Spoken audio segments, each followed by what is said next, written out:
Hey folks, my name is Pravus, and welcome to a new game called Tlatoani, an Aztec city builder that just started early access as of today. This game came out of left field for me. I think it was only announced earlier this month, and then all of a sudden it's here, and Paradox Arc reached out to me and said, hey, can we sponsor you to show off what this game has to offer? And I said, sure, because it sounds like a lot of fun. How often do I get to play with an Aztec-themed game? And now that I've had a few hours to play around with the game and learn some of its mechanics, I feel ready to show off a bit of what this game can do. So of course, a very big thank you to Paradox Arc for sponsoring today's video and getting me the early access. If you guys like what you see and you want to learn more, there will be a link in the description down below. But without any further ado, let's go ahead and play the game. Now, there is a campaign that you can play with. I'm currently on Mission 5. I do recommend starting with this if you are new to the game. It introduces you to new layers of mechanics, kind of like a soft tutorial, while also ramping up the difficulty. But I don't want to spoil that for you guys, so instead, we're going to generate a randomized map. Now, there are a few different things that we can generate here. We could choose our starting city, which has access to different types of resources. We could change up our climate, how often we're going to get invaded, and so on. So maybe we could try playing in a location kind of like this. There's going to be a lot of jungle around us, a bit of water, some stony outcrops, and so on. Perfect. So welcome to our Aztec settlement of Malinalco. Now, as will be true with most city builders, the first thing we're going to want to do is start extracting some raw resources so we can construct our buildings, get our economy up and running, produce some food, and meet the needs of our people. We'll do this by chopping down some trees to get some timber, and if you start with any stony outcrops on your map, that can also get you some early stone. Not every map is going to have stone, though, and that is often something you're going to have to trade for. So one of the first things that we should probably do is go down to our industry and materials here, and you can see all these different buildings that are available to me. I need to get some sawyers so that I'll be able to produce timber and a couple of stone quarries. These buildings do need to have road access at all times in order to, actually deliver any resources, so let's make sure we place these kind of like so. And then we should automatically have some builders get assigned to go and construct these and chop down the trees that are in the way. If you were to look at this trading post here, we can see our starting resources. We've got some clay, some stone, some timber, and some maize to feed our people, but this is also a list of all the different resources that are in the game. And like I said with stone, not everything is going to be available right off the bat. What we'll probably have to do at some point is start to trade. If we take a look at the larger empire over here, we can see all the different settlements that do exist that we could either have as trading partners. Some of them are going to be adversaries who attack us, and so on, but every one of these little settlements has their own exportable resources. That's getting a little deep too fast, though. I just want to make sure you are aware that that is going to be a thing. Don't look for everything. Look for what you can specialize in. In the meantime, while my people get this stuff constructed, let's start planning out some housing districts. So if I go to common houses over here, we can start placing these down. Again, they need to have access to a road at all times. So we could do a block of, let's say, 6 houses over here, and then maybe another block of 6 houses along over here. Now, you might be wondering why I'm building things in this specific type of a pattern. That's because in this game, apparently the Aztecs very much favored symmetry. They believed it to be a divine thing from the gods. So if in the future I want to place down, let's say, a really large temple right in this location over here, I'm going to want to have symmetry on all sides. I know that seems a little bit bizarre, but that apparently was a thing. Again, though, that might be getting a little bit deep. We'll come back to that in a bit when I start placing down temples. For now, I just kind of want to explain my thought process as I start laying some things out. Now, let's take a look at some of these houses because you can see the needs of our people. They need security, health, civics, diversions, and of course, religion. Now, the fortress we've already got positioned here to go ahead and get me some starting defensive military units should take care of security. This just has to update. But health, civics, and so on, we can meet those needs. If I go over here to health and safety, for example, we can see sweepers to get away refuse and soil and detritus from housing. We can also place down sentry posts. We definitely will need to have a well dipper in order to get some water supplies. We could also place down an alcove for some basic early gathering spots for our people. And you can also see by the houses that start highlighting green that we are in range of these buildings. So this should meet some of our basic needs at the very least. We'll also need to get something like a telpocali over here, which is going to get me some basic early education. And it might be a good idea to get myself, let's say, a market early on so that people will be able to buy and sell some of their resources. So let's just go ahead and sit back for a second while all of this gets built up. Now, I believe the way that population grows in this game is mostly through immigration. So as you meet people's needs and they become happy and there's enough space for people to move in, you're going to find that your population starts to consistently grow.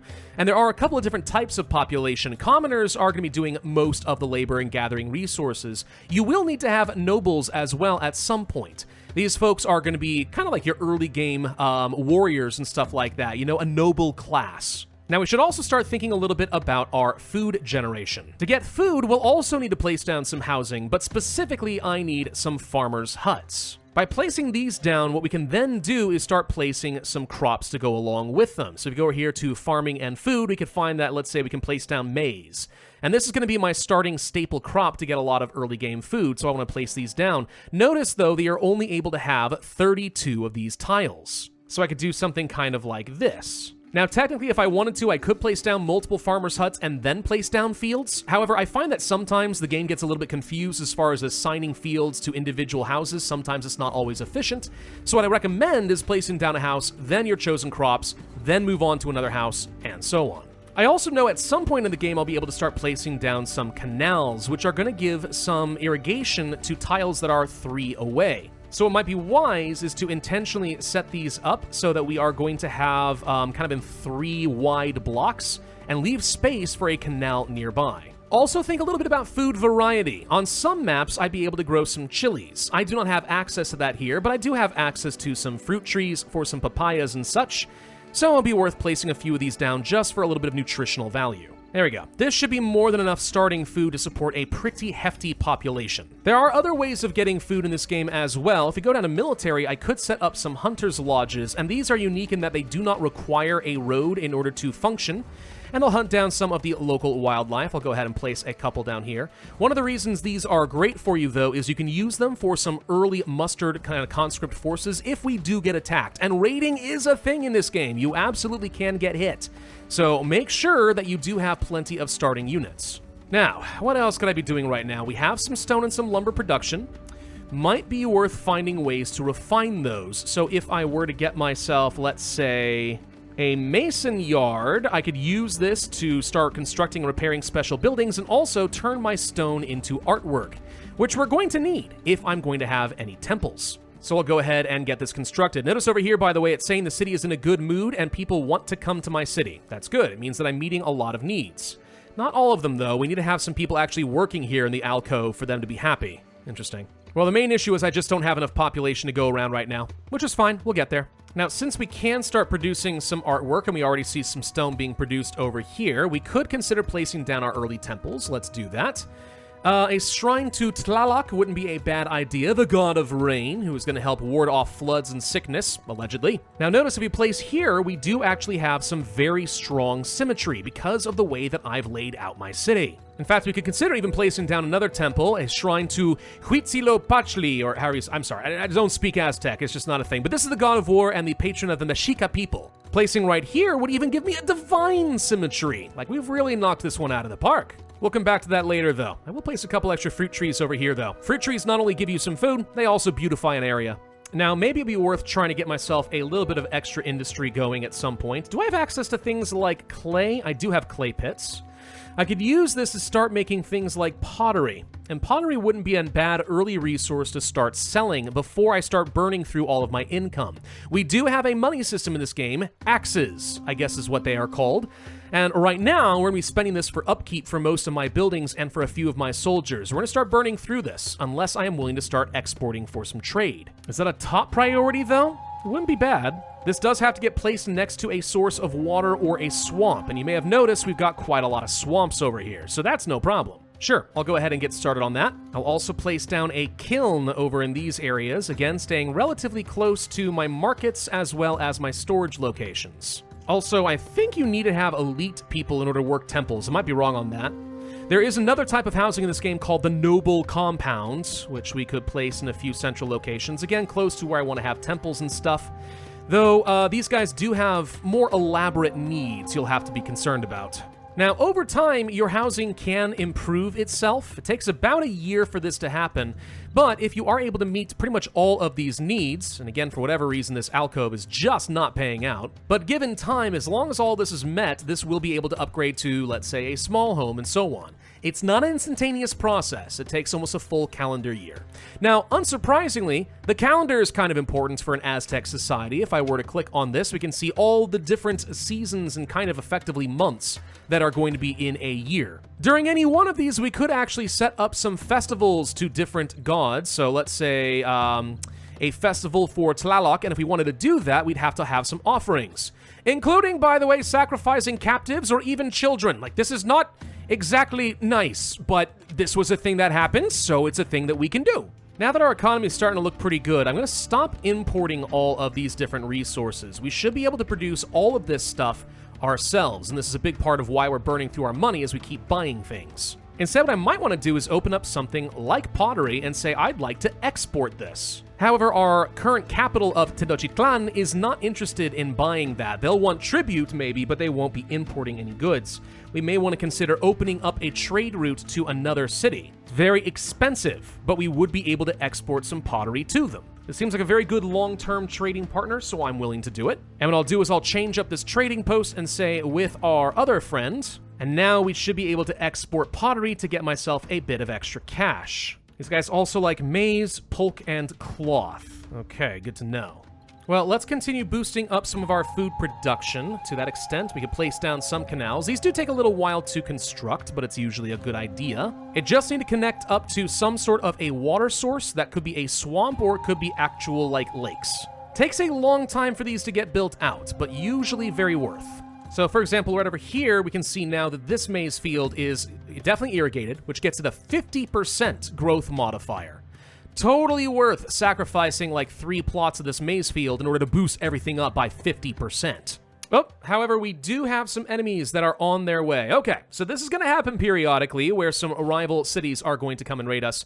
In this case, in 6 months from the north, I expect to be attacked, probably close to where this road is over here. This would be enough time for us to go ahead and start building up some basic defenses, which wouldn't be a bad plan. We also would be able to start rallying up our soldiers. If I were to place, let's say, a flag right here, we could say I want to have all of these groups. So 2 hunters and 2 sets of spearmen for my fortress all get gathered up in this one location. I'm not worried about this exact moment, but we're going to be very, very soon. The big issue is if I want to start placing down some walls and stuff over here, I mean, they have to cover a lot of ground.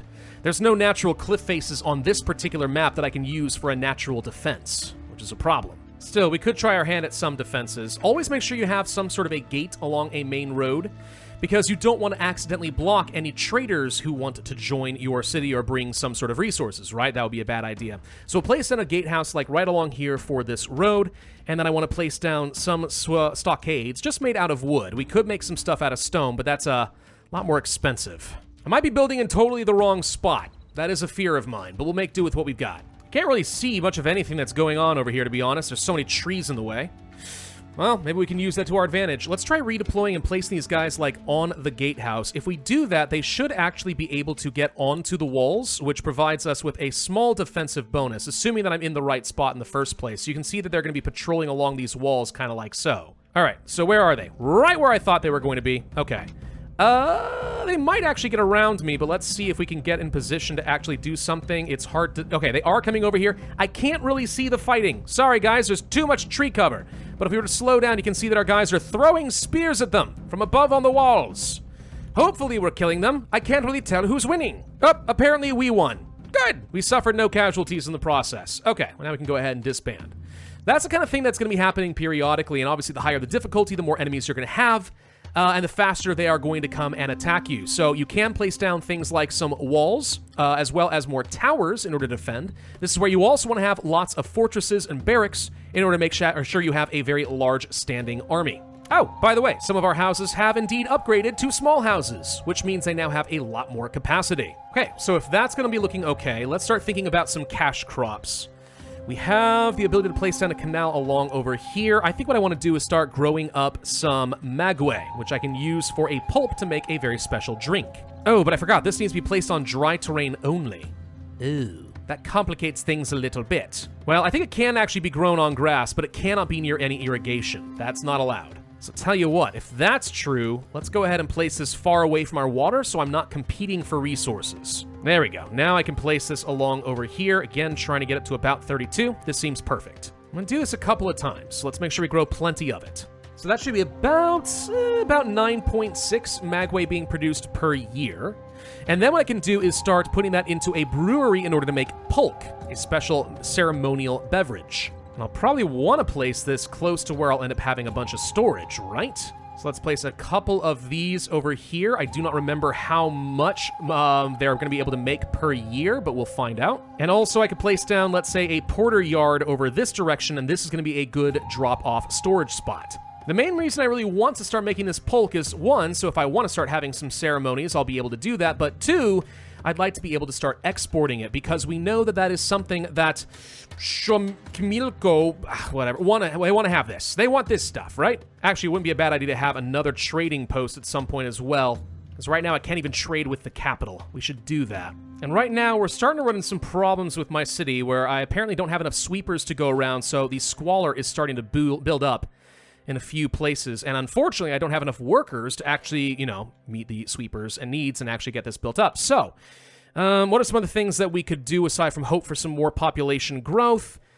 We could try placing down things like an herbalist to help boost up some health and cure common illnesses, but to do this, I'm going to need some herbs and spices, which means I need to go to Kentucky Fried Chicken. No, sorry, it means I need to get some gardeners and stuff like that in order to grow lots of useful things. Yeah, disease is now running rampant. That's exactly what I'm trying to get on top of. Again, though, without more workers, that's not going to do me a whole lot of good, is it? But our population is slowly growing. I just need a few workers here and there, and we'll start to pick this back up. And once I fix my health issues, I think immigration continues to build.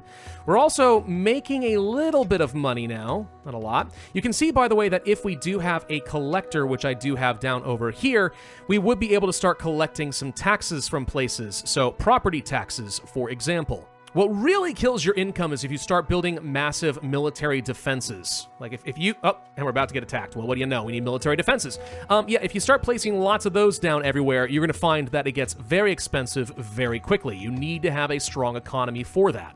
Okay, looks like the enemy is on the way. They have appeared at the exact same spot, which is good, so hopefully my defenders will get over here to defend before they start killing all of my individual workers who are chopping down trees so I can actually see what I am shooting at. And it looks like we are fighting. Again, I can't see a dang thing. One of my masons was incapacitated. Doesn't say he was killed, though, so I'll call that a win. We may want to consider getting some more fortresses at some point, just so I can have more of these spearmen for defense, because again, things are only going to get tougher as time goes on. Let's go ahead and start building out this area over here where I think I'm going to have some nobles spending a lot of their time, which means we're going to have a big plaza. Now, big buildings like the plaza does require some symmetry. If I were to place right here where I plan on placing my temple, you can see we have great symmetry across the board. They're very, very happy with that. As it is, a bit less so over here, but we'll have to make do and build around it. Speaking of temples, would it be worth trying to build this up now? Maybe. The Great Temple, unfortunately, is absolutely massive, and we're not going to be building that right now. But if I were to build, let's say, a temple to Shaiptotek, transmute the blood of the slain into wealth and rich harvests, well, that sounds promising. Or the god of enlightenment, Quetzalcoatl, who is going to smile upon our artisans, scholars, and priesthoods. I could go with that. Unfortunately, we are no longer considered to be a scenic neighborhood. What? You're telling me this place isn't pretty enough? Really? Poor ambience. It was fine earlier. So a place like over here is considered to be a scenic neighborhood, but over here it's not? This is where I'd like to know what exactly is causing the poor ambience. We could place down like some residential walls in some places like over here, which is one method of trying to remove offensive sights from my neighborhoods. Could try that, see if it makes a difference. I'm not convinced it will. Maybe these dirt roads are just too unsightly. That could be a thing. I can fix that by placing some stone roads. I'd have to do that for the temple anyway. It's a bit on the expensive side, but we're pretty good at making stone. Pretty good. Oh, now I'm able to place a temple. Okay, apparently the fortress and some other stuff was considered to be very ugly, but now we're good. Excellent! Let's get our temple to Quetzalcoatl, or however you say. I'm so sorry. I know I'm saying it all wrong. I know I am. I don't know why you expected anything better of me. I didn't expect anything better of me. Now, this is a big undertaking. Building a temple takes a lot of stone, a lot of clay, artwork, even golden artwork, which I currently don't have. Though I will say, this is one of the things I think can be a little bit confusing about the game, and I'm looking forward to seeing if there's going to be some UI improvements to communicate a little bit better to the players. 500 stone does not, for whatever reason, mean 500, like, units of stone we've got up here. Right now, I only have 14. How exactly the math of that works out, I don't know, because if I wanted to build another temple, what you would see is it says at the very bottom, Construction cost 18 stone, 17 stone, and stuff like that. So it's not exactly one-to-one. Like, I don't know if it's 100 stone equals one of these loads or something along those lines. That might be the case. Anyway, don't balk when you see 500. We're actually going to be fine. More invaders on the way. Oh boy. Now, I'm not convinced that we have enough units for all of this, again, because the numbers keep getting worse pretty soon. I'm going to have to start getting some additional fortresses and start training up some more professional soldiers.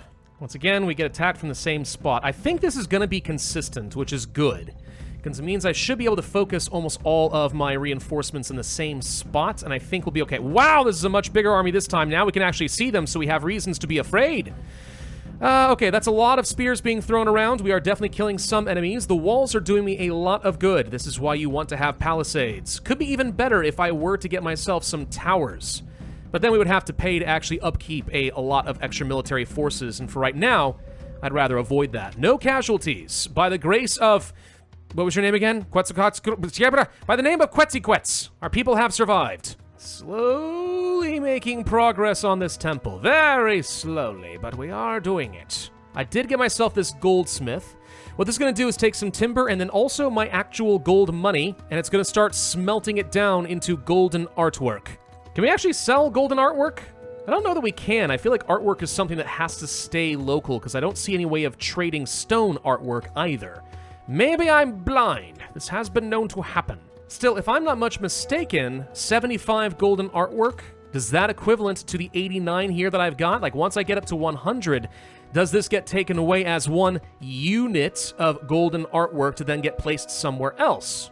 See, I don't really totally know for sure how that works, and I think that's one area that might be improved a little bit just to communicate this information to the player a little bit better, right? Because otherwise it's pretty easy to not understand how this works. I do want to point out, by the way, that certain buildings, if we were to take a look at, here we go, this mason, for example, wants something. Supervision by a specific venue could improve our output. In this case, a shrine to, I think that's Shaip Totek, something like that. The X is pronounced a little bit differently. Point is, if we were to be building now the right types of shrines and temples and stuff like that, we actually could probably boost up our economic output. We've already done that with things like Tlaloc, which is getting me a little bit of extra value in our Sawyers and a few other places, including, I think, no, not our large cottages. I would have expected that there. Nope, they also want Shaip Totek. Okay, so that apparently will be a very valuable shrine for me to have right now. Maybe worth just go ahead and building this, like right over here. Just a little shrine. I didn't really want to use this space for it, but we could. Sure, why not? It's got a strong symmetry and everything. Population's growing pretty nicely, by the way. We are up to 1,500, about half of the overall goal of this scenario. Now, between these randomized maps and also the campaign maps, what you're going to find is you also have different city aspects that you're trying to complete in order to win the map. Often it's going to be things like prosperity, which we'll get naturally just by having really good economy, some culture, might, prestige, which often is met by meeting demands of your capital. We haven't had that on this randomized map, but in the campaign, this is pretty common. Population, obviously, and then overall happiness and mood. There's other cool stuff to see with these different advisors. For example, we can see what our military staff currently is looking like. We can see the different gods and if they are currently pleased or impressed by us. Why do we care if they are pleased? I'm not totally sure. I just know that it's cool to do. We can also see everything that's going on right now with our current services and how many people we are able to support with what I've currently got right now. So we have capacity of 1,800, but only 1,500 population. This is a very good way to look at this and say, pretty soon I might want to consider getting some more herbalists or more schools or something like that.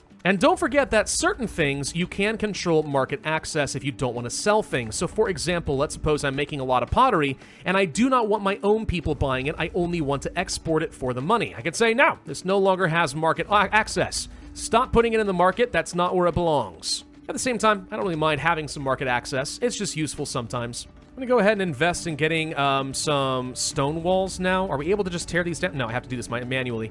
I want to get some better walls, and I want to start getting some proper towers. Since we know we're just going to keep getting attacked in this area, we might as well invest. Of course, then again, I don't have enough stone to even finish my temple. So now that I think about it, no, hold on. We will do that when I'm done using up literally all of my stone. Ah, dang it. We are going to get attacked. Okay. If that's the case, let's go ahead and just use some wooden towers for now. It's a little expensive, but I think it's fine. Now we have someone working over here, so that should be a little bit of extra defense. Not much. Here they come once again. Should be a very big raiding party. Yup, sure enough. Okay, well, we are doing pretty good damage. They destroyed my tower in no time flat, and I'm definitely losing some people this time. Yeah, we lost a spearman and a couple people were incapacitated. Oof, ouch. And this is why I really want to start getting stone walls, because this is not going to cut it for much longer. But we're almost done with the temple. We're delivering all the golden artwork and stuff. I need regular artwork too. Oh my gosh, we're under attack already again? I just tore down all these walls. Okay, we're in trouble now. I can't even... Okay, all right, let's go ahead and get ourselves a new gatehouse, and let's place down some stone walls quickly, please. This is not how this was supposed to go, but we're gonna make a run for it here. Gosh dang it, my builders are so busy working on these stupid temples. The temple's gonna get me killed! Yeah, I got 3 months to build up some defenses. Uh-oh. Let's go ahead and rally our troops. I do have more to work with this time, so maybe we'll be okay. Yep, here they come. Unironically, I may be in a lot of trouble. Oh, they got 2 groups now. Oh, crap. All right, well, let's see how well this goes for us. Chuck those spears! Chuck those spears! Already doesn't look great for me, but I think maybe we are okay? Yes. Oh my god, how did we suffer no casualties? I don't even know. No casualties? Are you kidding me? All right. Praise be unto, what's his name? Huitzilopochtli. You know what? Forget this temple. Tear it down. We're starting over and giving it to Huitzilopochtli. No, we're not. I've literally been building this thing for the last, like, 30 minutes. It does take a long time to build. On the plus side, my plans of making huge amounts of money seems to be working very, very well. We found a specialization, making a drink that no one wants, and then selling a lot of it. Oh my gosh, please just finish. You are so close. Just 2 more artwork, 1 more artwork, and it's done. Okay, finally. We've got ourselves a temple. It's divine in its symmetry, and it's fabulous in its ambiance. Hokey smoke, that should never have taken that long. Should never have been allowed to happen. How are we short of common workers and unemployment is becoming a problem? What? Oh god, yeah, I do actually have a bunch of unemployed people all of a sudden. How? It's fine, it's fine. We can move on to something new, a new cash crop. Doesn't strike me as a bad idea. We could start placing down some cotton. What is cotton gonna be good for? A handful of different things. We will be able to start binding that into some useful fibers. Actually, we would use magway for this one. Cotton weavers can make cotton fibers. There we go. Better garments for nobles. I think we also will be able to start turning that into some sort of armor. However, we would need to have salt for that. Salt into layered cotton, harden it equals armor. Kind of like having leather, I guess. Not sure if that's totally true, but we'll go ahead and do that. Let's get some weaving. Okay, now, as our population continues to grow, our defenses are getting set up, our temple is built. The next thing we want to think about is whether we want to praise the gods in some way or another. Question, do I have any captives or anything along those lines? I do not. I currently have no slaves and or captives at all. We could try to fix that. It might be a little risky to do that right now, but if I go to the Empire map, Tlaxcala over here is currently furious with us, and they are our enemy. They have a fairly strong garrison. If I wanted to try to send some of my soldiers here, we could try to take some captives. 66% captive chance per casualty. I don't know how strong this garrison really is. If I were to send my people here, what are the odds that all my spearmen just die? Let's find out. I'm gonna go for a regular conquer so we don't have any penalty to our combat strength. 33% chance is gonna have to be okay. We're leaving ourselves very much in danger by doing it this way, but by sending this many people, I think we're okay. Add term. What does that mean? Terms offered. I need tribute. No, I don't really care about any of that. I just want captives, nothing else. Interesting to note, though, we could demand that they become, like, our vassal and stuff like that if I want to be their lord. So there is a way, I guess, of conquering out an empire for yourself. Well, that's kind of cool. It says it's a guaranteed chance of success with this many people. Really? Guaranteed with just like a hand? Really? You sure? I don't know that I believe it. But okay. Well, let's begin the mission and see what happens. I haven't actually tried this yet. This is a totally new thing for me. The reason I want captives is that's what you need if you want to do some sort of a special festival. So, for example, if I wanted to do, I don't know, a Descent of Water festival, right, over here, we would need to have these captives. In this case, like 4 victims in order to do something like this, and this could make the god happy. It just seems like a very Aztec-y thing to do, you know? Therefore, I want to do it. By the way, we are making now some cloth and cotton. I don't have any immediate use for that, so if we want to sell some of it, I'm fine with that. Oh, crap. I accidentally started a festival. I didn't even realize I didn't actually turn that off. Okay. Well, even though we don't have any captives, we can use up some herbs and some polk in order to have a bit of a festival of sorts, I guess. And over here, we can see that our people are dancing like mad in the plaza. So, it's not as bloody as it should be, but it'll make the god happy, I hope. Our forces were victorious in the siege of Tlaxcala. They are now our vassals and will be expected to pay us tribute, and we have taken a captive. There are vassals, though. Like, I didn't expect that to actually happen that way, but sure enough. Interesting. So now we have import-export rights whether they like it or not. I mean, seems pretty cool. If I want to be a bully who just, like, kills everyone around me, that's an option. So does this mean we're not going to get attacked by anyone anymore, by the way? Because now that they are technically our vassal, they're not supposed to raid us? Is that how this works? I have no idea.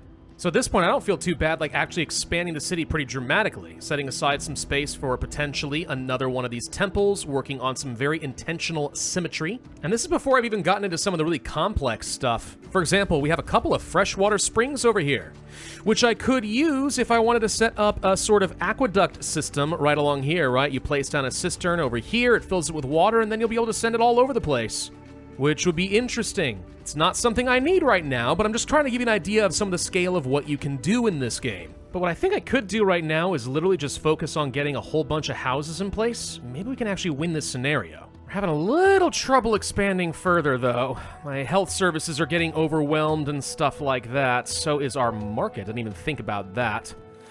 Interesting. But we are building up our temple a lot faster than last time. That's good. Also, here's something interesting I only just realized. So I figured these walls exist in order to try and remove offensive sites like industry from your people, right? Interestingly, though, it actually seems to also create a district system if you place down these gates. Take a look at this, for example. This market can reach in a lot of different directions. You can see how far it can reach on the paths, but it stops short as soon as it gets to these gates. Same thing's true over here. If I take a look at this herbalist, it can reach all of this, but not this house. That's not too far away, but there's a gate in the way. So if you want to really constrain and plan out all your different services to make sure you have just the right makeup of population and enough services to go around, this actually is one way to do that. Interesting. Today I learned. Well, maybe I'm not totally true, actually. Hold on. This sweeper can reach this far. Interesting. So some buildings can. So what's the difference? Why can this herbalist not go any further past this? Why does it look like it stops?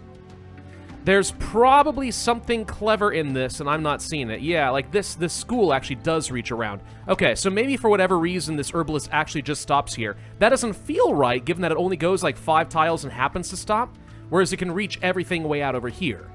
So I'm definitely missing something. It'd be interesting to see a bit more about how that kind of works out, and maybe there's better ways to do some urban planning. Oh, and our temple is done. Hooray! All right, we have a temple to Miktekahuatl.